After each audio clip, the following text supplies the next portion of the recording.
이제 우리 마음을 모아서 사도신경으로 우리의 신앙 고백하도록 하겠습니다. 나는 전능하신 아버지 하나님 전지의 창조주를 믿습니다. 나는 그의 유일하신 아들 우리 주 예수 그리스도를 믿습니다. 그는 성령으로 잉태되어 동정녀 마리아에게서 나시고 본디오 빌라도에게 고난을 받아 십자가에 못 박혀 죽으시고 장사된 지 사흘 만에 죽은 자 가운데서 다시 살아나셨으며 하늘에 오르시어 전능하신 아버지 하나님 우편에 앉아 계시다가 거기로부터 살아있는 자와 죽은 자를 심판하러 오십니다. 나는 성령을 믿으며 거룩한 공교회와 성도의 교제와 죄를 용서받는 것과 몸의 부활과 영생을 믿습니다. 아멘. 찬송가 14장 찬송 부르시겠습니다.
김혜정 장로님 나오셔서 예배를 위해서 기도하십니다.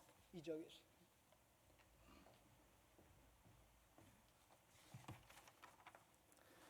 천지 만물을 말씀으로 창조하시고 역사의 주관자 되시는 하나님 아버지, 코로나 바이러스 확산으로 인하여 현장 예배를 드리지 못하고 각 가정에서 영상으로 예배를 드리는 성도들을 축복하여 주시고 진실로 하나님의 사랑을 고백하며 겸손과 기쁨으로 복된 시간이 되길 간절히 기도하오니 기뻐 받아 주시옵소서. 코로나 확산으로 환난과 불안 속에 있는 저희와 늘 함께하여 주셔서 마음의 근심과 걱정 거두게 하시고 기도하며 각자의 삶의 자리에서 최선을 다할 수 있도록 이끌어 주시옵소서. 사랑의 주님, 이제 긴 장마와 더위도 서서히 물러가고 풍성한 가을의 문턱에 들어서는 결실의 계절을 맞아 저희가 연초에 계획하고 주님께 약속한 것들이 얼마나 이루어지고 실행했는지 이 시간 돌이켜보며 상기하는 시간 되길 원하옵나이다. 저희들의 부족함과 나태함이 있으면 붙잡아 주시고 부족하고 어려운 문제 주님께서 다 풀어주시고 직장, 가정, 사업장에 주님의 은혜와 영광, 축복이 드러나는 귀한 역사 이루어지길 이 시간 간절히 원하옵나이다. 그리스도인으로서 주님의 가르침과 사랑, 용서를 이웃에게 널리 전하며 살아가는 크리스찬이 될 수 있도록 주님께서 도와주시옵소서. 또한 이 시간 귀한 말씀을 주신 담임 목사님에게 성령의 인도함을 따라 주신 말씀을 통하여 우리가 회개와 감동으로 하나님의 은혜에 감사하며 결단하는 이 시간 되게 하여 주시옵시고 성령께서 임재하여 주셔서 넘치는 은혜와 축복으로 우리의 심령을 충만하게 하여 주시옵소서.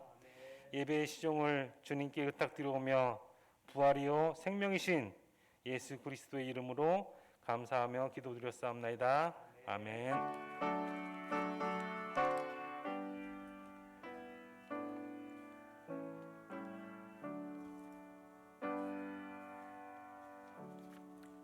할렐루야. 여기에서 지금 예배드리는 여러분 모두에게 하나님의 놀라운 일과 복이 넘치길 주님의 이름으로 축원합니다. 아직 코로나 상황이 진정되지 못했습니다. 그래서 원래는 국가의 그때 발표에 의해서 2주 동안 비대면 예배를 드리자 그렇게 국가에서 그런 형태의 요청이 왔길래 2주간을 했는데 현재 진정 국면이 아니에요. 코로나 상황이. 그래서 좀 더 상황이 진정될 때까지 비대면 영상 예배를 지속하도록 하려고 합니다. 그래서 원래 계획대로 한다면 이번 주말에 끝나고 다음 주부터는 대면 예배를 드릴까 이렇게 생각을 했었는데 점점점 상황이 심각해져 가는 것 같아서 우리가 이제 좀 더 지켜봐야 할 것 같습니다. 그동안에는 비대면 영상 예배로 지속할 것입니다. 원래 사실 지난주부터 우리가 일반적으로 형태로 대면 예배를 드렸다면은 사실 그 남은 수재민들을 위한 돕는 헌금을 했을 거예요. 지난주부터 한 2주간에 걸쳐서 했는데 이 비대면 되다 보니까 제가 그 광고를 제대로 못했어요. 그럼에도 불구하고 음으로 양으로 그 수재민 돕기에 동참하신 분들이 있네요. 그래서 지난주에 보니까 그래도 얼마의 액수가 모여졌어요. 그래서 뭐 우리 교우들이 모르게 그냥 하는 것보다는 이번 한 주 동안 온라인으로 하던 여러분이 직접 봉투로 하던 해가지고 그것을 모아가지고 남원에 직접 그거에 관련한 사람에게 도움을 주려고 합니다. 어려운 남원 금지가 특별히 많이 어렵더라고요. 거기에 그 섬진강 뚝 터져가지고 아주 마을 전체가 난리가 났었는데 그래서 그런 데를 우리가 그냥 잘 되게 해주십시오라고 하는 기도만 갖고는 안 되지 않았습니까? 우리가 손발이 움직이지 않는다면 그런 기도를 하나님이 기뻐 받으시 않으시거든요. 그래서 그런 분의 십시일반이라도 모아서 이번 주까지 모아가지고 전달하려고 하니까 여러분 마음 있으신 분들은 여기에 동참해 주시면 감사하겠습니다. 또한 지난주에 사실은 여러분들에게 나눠드리려고 그랬는데 장로 피택을 위한 지침이 지금 현재 마련되어 있습니다. 여러분들에게 문서적으로는 배포되고 밴드라든가 혹은 여러분의 문자로 그 장로 지침은 여러분들에게 전달이 될 것입니다. 어떻든 9월 말까지 장로 피택을 위한 후보자를 한번 탐색하려고 합니다. 9월 말까지 기도하고 우리가 할 테니까 여러분들이 좀 많이 있고 서로 간에 자천타천해서 함께 이 우리 교회 일꾼을 선정하는데 여러분이 함께 동참해 주시면 감사하겠고요. 9월 말까지 탐색하고 이제 10월 중에 이제 본격적으로 이제 후보자 선정을 하고 또 기도하면서 11월에 공동회를 할까 이렇게 로드맵을 만들어 놨습니다. 여러분들이 이걸 위해서 많이 기도해 주시면 고맙겠습니다.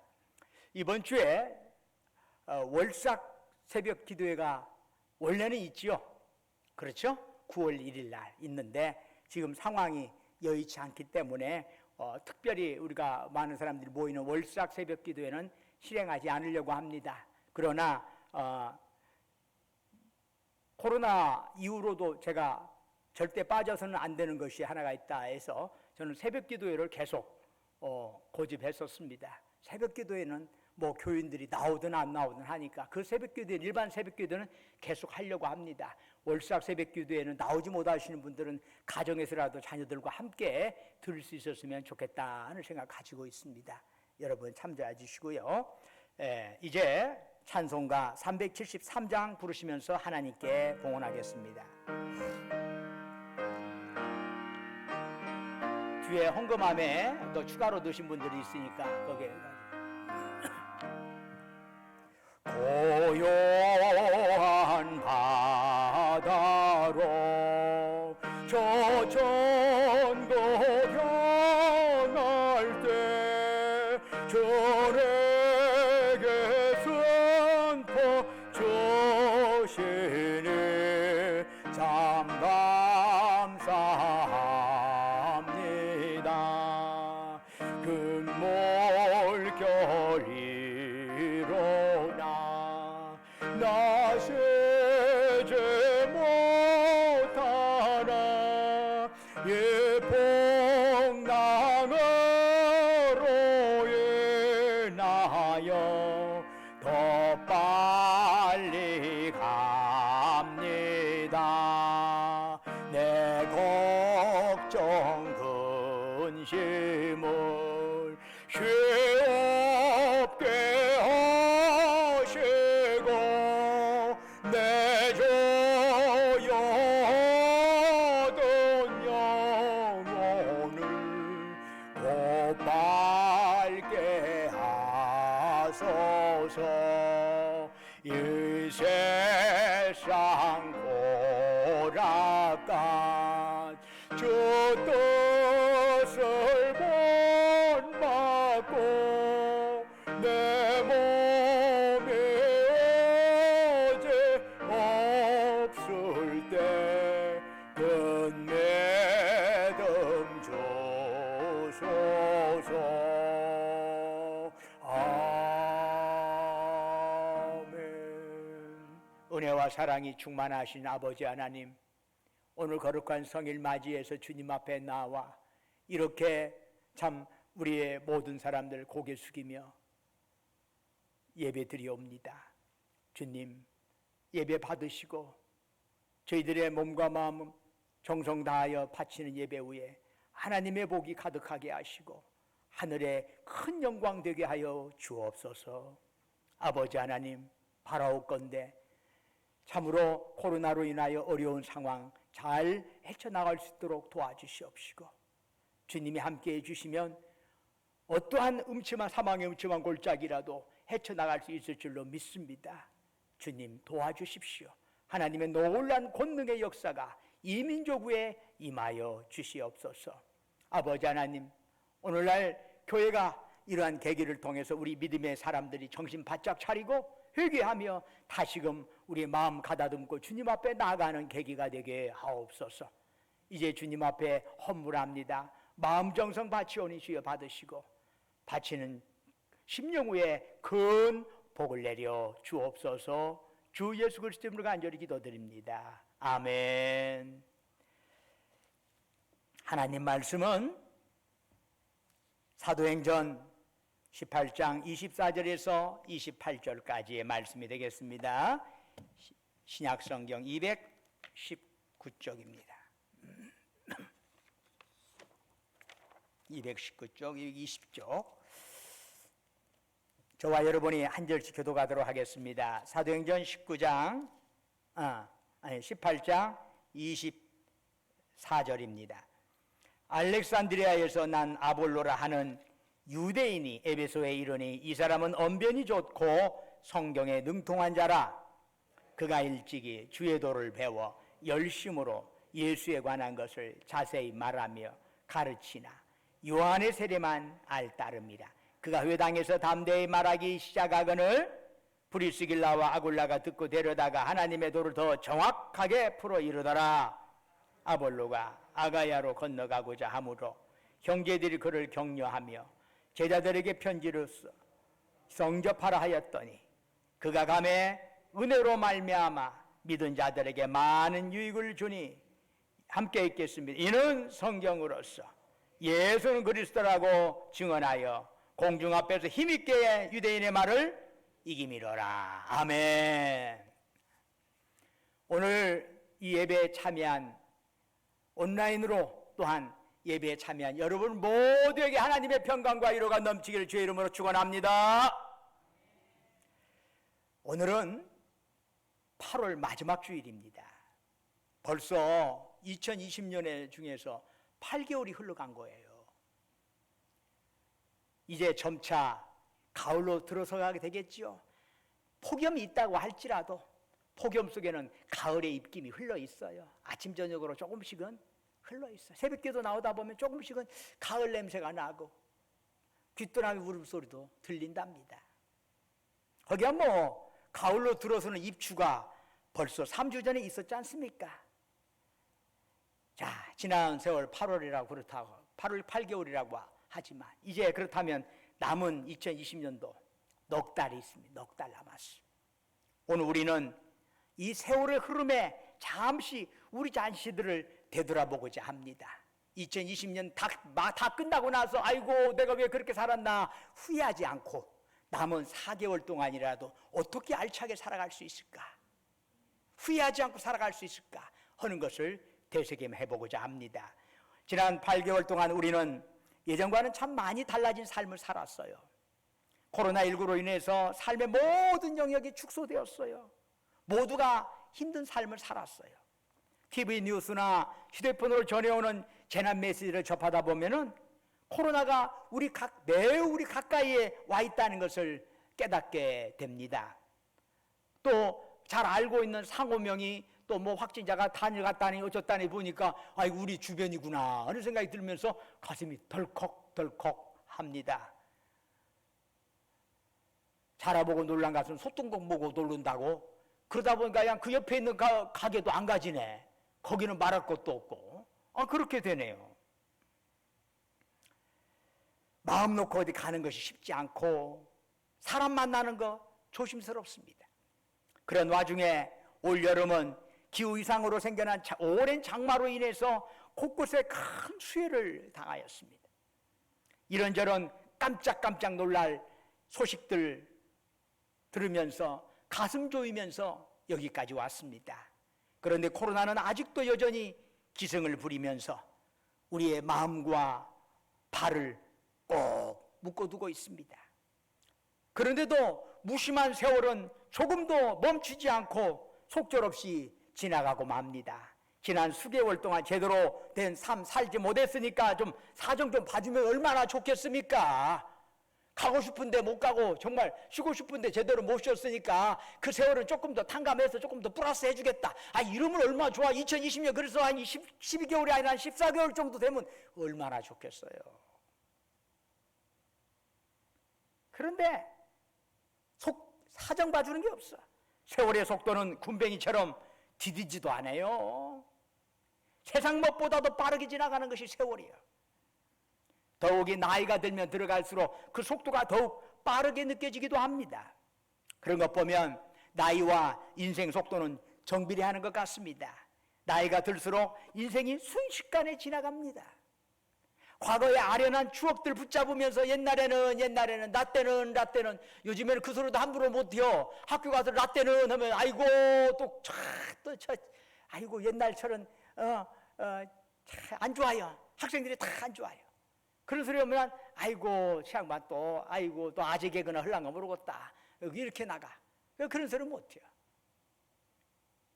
그냥 혼자 예전에는 그랬지 그러면서 뻥 뚫린 가슴 부여안고 살아가는 거죠.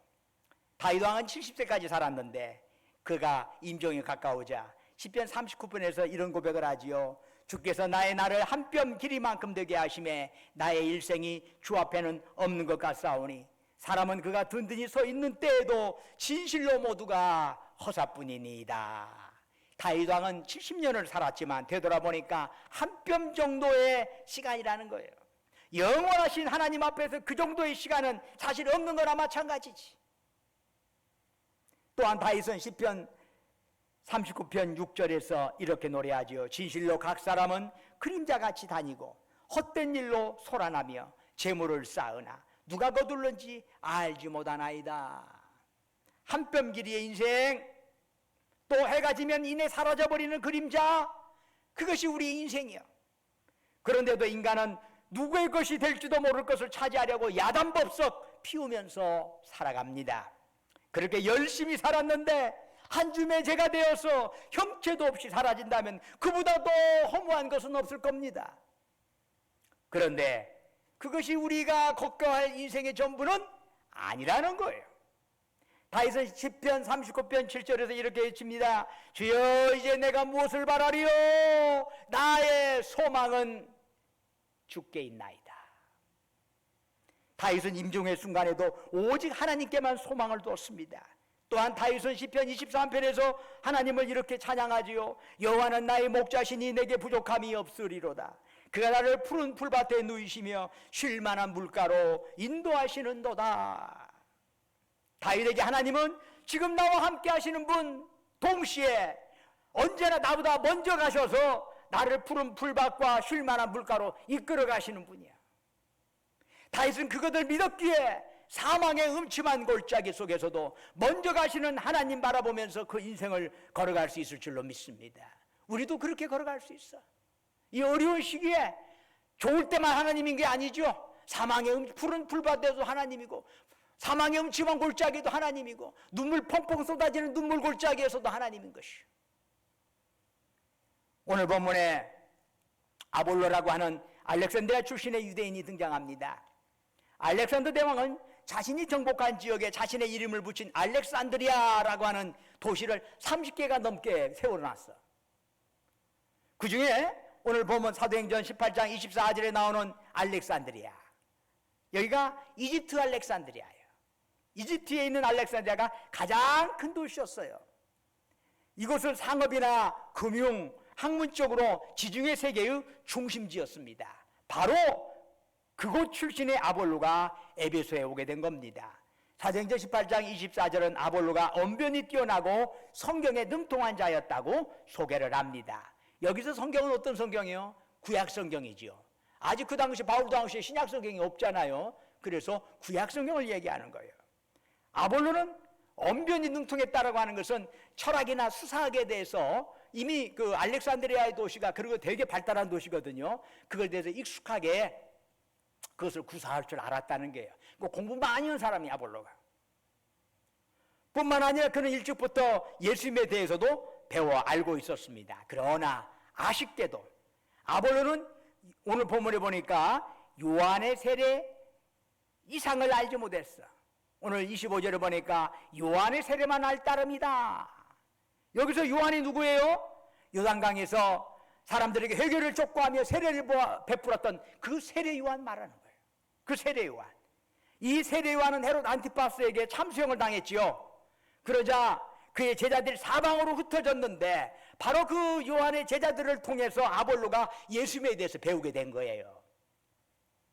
그런데 세례 요한의 제자들이 아는 예수님은 공생의 초기에, 즉 예수님께서 세례 요한에게 세례받을 그 즈음에 있었던 예수님에 대해만 알고 있는 거지. 즉 예수님의 십자가와 그 부활에 대해서는 제대로 깨닫지 못하고 있었던 거지요. 오늘날 아볼로가 알렉산드리아 자기 고향에서 떠나서 에베소로 왔습니다. 에베소도 굉장히 큰 도시예요. 그 당시 로마 제국의 4대 도시라면 로마, 에베소, 알렉산드리아, 그 다음에 시리아의 안디옥, 이 네 개가 4대 도시라고 할 수 있어. 에베소도 되게 큰 도시야. 그런데 에베소에 와서 그곳의 유대인 회당에서 자기가 알고 있는 복음을 전했던 겁니다. 바로 그때 그의 말에 귀를 기울인 사람들이 있었습니다. 누구냐면 브리스길라 아굴라 부부였습니다. 이 브리스길라 아굴라 부부는 바울이 2차 선교 여행 중에 고린도를 방문한 적이 있어요. 고린도를 방문한 바울을 통해서 주님을 영접했던 부부입니다. 이들 부부는 바울이 1년 반 동안 고린도에 체류하면서 복음을 전할 때 예수를 영접하고 바울의 신실한 동역자가 되었습니다. 그런데 이 부부가 에베소에 머물게 될 때 아볼로를 만나게 된 겁니다. 그들은 아볼로가 예수님에 대해서 증언하는 내용을 쭉 듣다 보니까 그 내용이 불완전하다는 것을 깨닫게 되었습니다. 그러자 조용히 아볼로를 자기 집으로 초대를 했습니다. 그 자리에서 그건 틀렸어, 당신 잘못 알았어, 이렇게 말하지 않고 조용히 자기 집으로 초대했어요. 사도행전 18장 26절을 보면 데려다가 라는 표현이 나와요. 데려다가. 당시 유대인이 누군가를 자기 집으로 데려간다는 건 무슨 의미예요? 그를 초청하고 그의 발을 씻겨주고 그에게 음식을 대접하는 것을 의미하는 겁니다. 즉 브리스길라 아굴라 부부는 아볼로에게 복음을 전하기 전에 먼저 그의 발을 씻기고 음식을 대접했습니다. 이런 섬김이 있은 후에 비로소 전해지는 복음의 말씀에 아볼로는 마음문을 열었던 겁니다.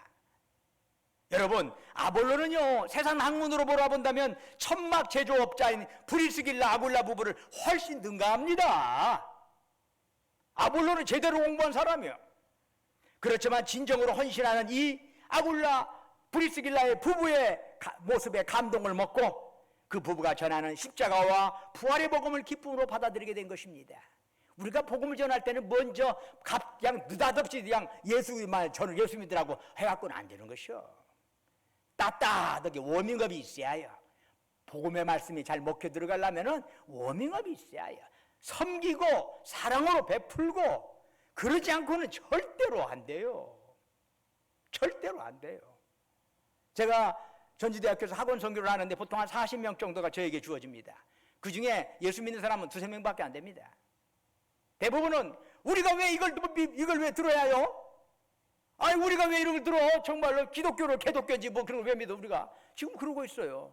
그네들을 한 학기 동안 다루면서 그네들의 마음을 바꾸고 아이 이러다가는 나 잘못하다가는 나도 기독교인 되겠네? 이런 댓글이 나올 정도까지가 되어야 해요.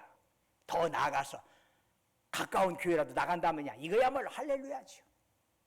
그렇게 하려면은 미리부터 그들에게 신앙을 강요해 갖고는 절대 안 돼. 어떻게 하여? 먹여주고 차도 같이 하고 식사도 같이 하고 이런 것이 있어요. 이제 요즘에 이제 비대면이기 때문에 그렇게 여러 사람들을 조별로 한꺼번에 만나기는 쉽지 않지만 그래도 꾸준히 가서 만나 몇 명을 전화해가지고 지금도 만나고 있어요. 그렇게 해서 그들과 함께 식사하고 먼저 녹여내야지.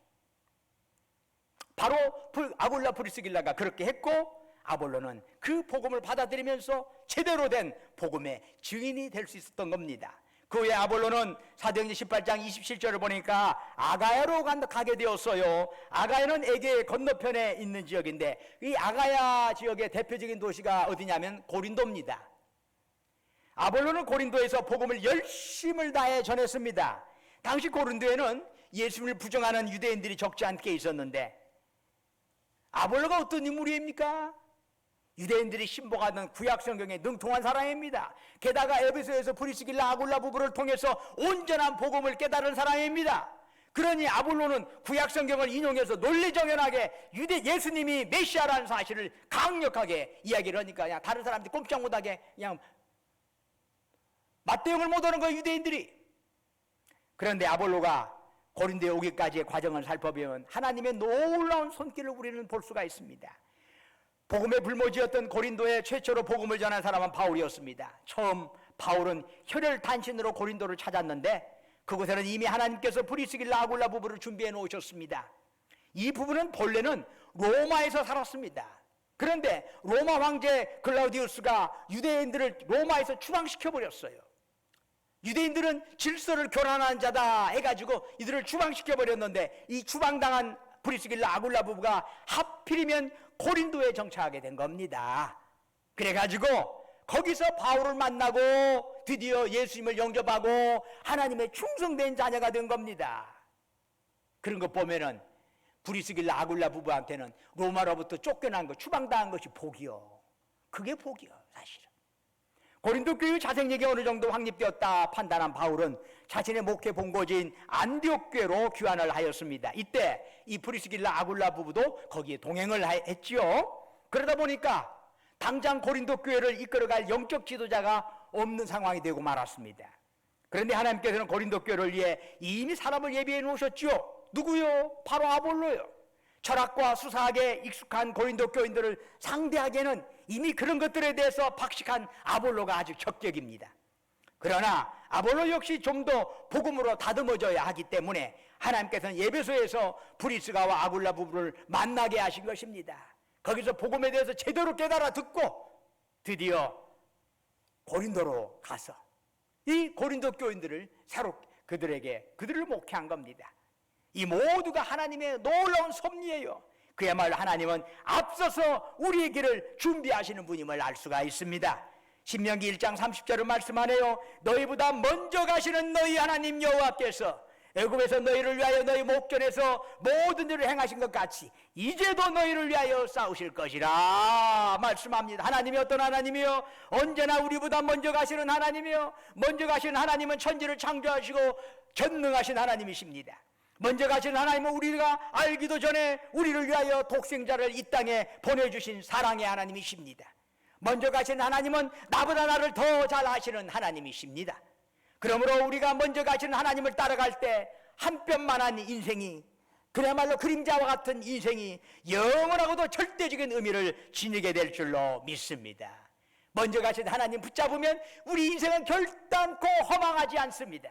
우리 인생은 날로 소망으로 이어질 줄로 믿습니다.